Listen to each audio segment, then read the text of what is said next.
Welcome back to our online postscript of the conversation we've been having about the restrictions of oil and gas exploration policy and its impact on the Uinta Basin. For those of you who've joined us on the internet side, R.L. Tatman, who is a well service contractor out in the Uinta Basin, Uinta County Commissioner Mike McKee, and Duchesne County Commissioner Kent Petros, thank you for continuing this dialogue. When we left the broadcast side and came over here, Kent, you had just finished saying that you were offended because what had been a process where you'd put a lot of blood, sweat, and tears at a county level and a lot of resources to come up with a reasonable plan that the BLM signed off on, they put it through public scrutiny, they passed it, and now they've come back and undone a good portion of it. Where do you go from here? Well, we had a meeting with the state director about 3 months ago, and he announced to us at that time that they had these new leasing areas that they were going to propose. They had some new road closures to propose, over 400 miles, as I recall, in the Uinta Basin area on the BLM land. And we asked at that time, or shortly thereafter, we wrote a letter and asked for maps and more information on where these new leasing plans were going to be, where these road closures were going to be. And to this point, we have not heard a word. And so I don't know where we go for sure, with the exception of litigation. Appears to be the only option, and we've always felt it's a last resort. But if you can't get anybody to talk to you, and if you can't get the information you need, I don't know that we have an alternative. Is there a question of whether this is actually legal or not? I mean, isn't the BLM supposed to be bound by certain rules as far as the RMPs? It sounds like FLTMA is fairly clear about it.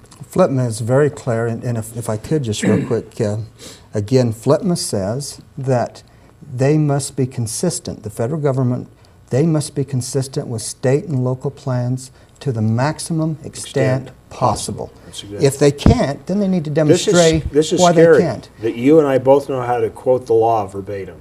Yeah, that is.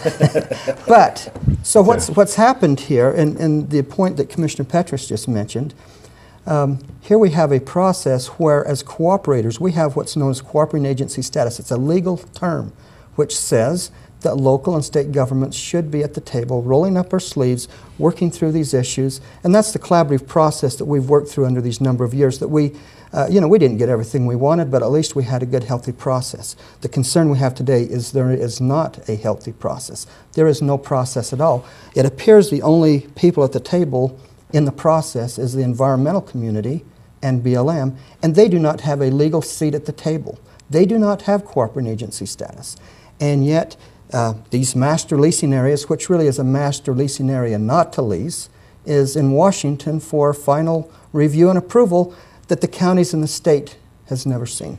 Okay, this is going to be a tough question, and I don't want anybody to that's tuned into this to think I'm actually pointing a finger or picking at you, but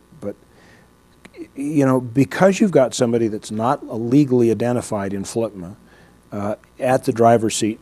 As far as we understand, I don't know that anybody can prove that they're in meetings, but they are trying to settle litigation that's come along. Well, we can tell you this, and I'm sorry I interrupted. No, I please. apologize, but I can tell you this. We were told by BLM that the environmental community has been visiting with them. They proposed these master leasing areas. These master leasing areas are now in Washington for Washington approval. We've been told that by the officials of BLM. So, okay, so they have notified that yes, this is the case. So, at this point, do you think that this might be an administration level way to buy back support for the upcoming election in 2012? In other words, we better get the environmental community back, or we're not going to get reelected. I mean, it's a tough question, but you guys are politicians. You're in that battle. It quacks like a duck, as far as I'm concerned. And so I think it's a duck. And let me say that my dealing with the Vernal Area BLM has always been positive. As long as regulations are followed properly and everything is up to snuff, the Vernal Area BLM has never been a problem to deal with. And we would echo that. Yes. Well, and I hear the same thing out of Richfield. I hear the same thing out of the Arizona Strip.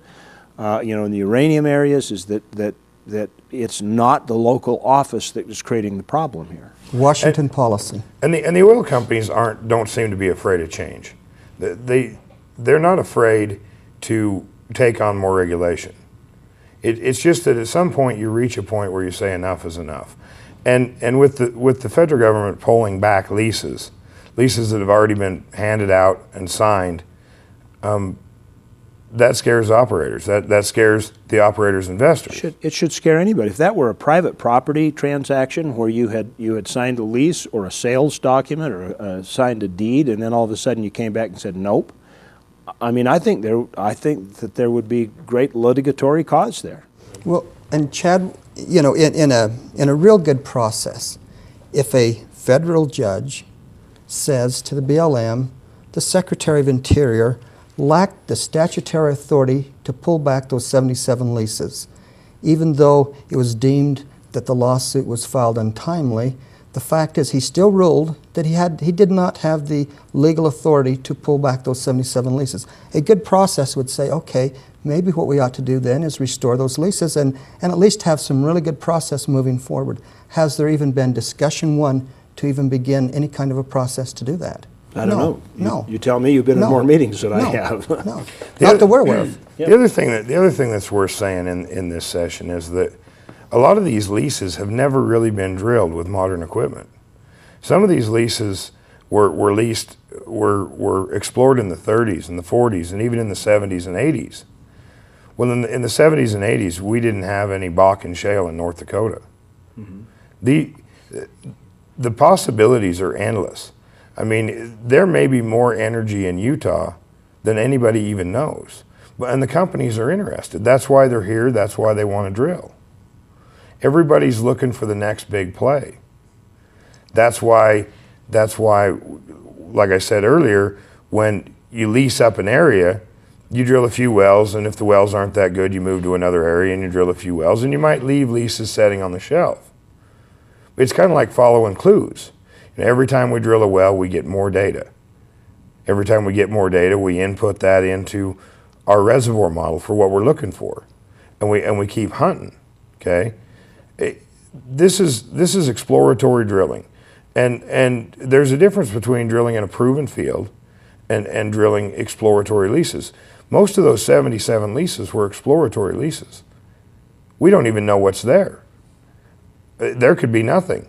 We could go out there and drill a dozen wells and never drill another one. It's a high risk game. But we could go out there and drill a dozen wells and hit a monster well.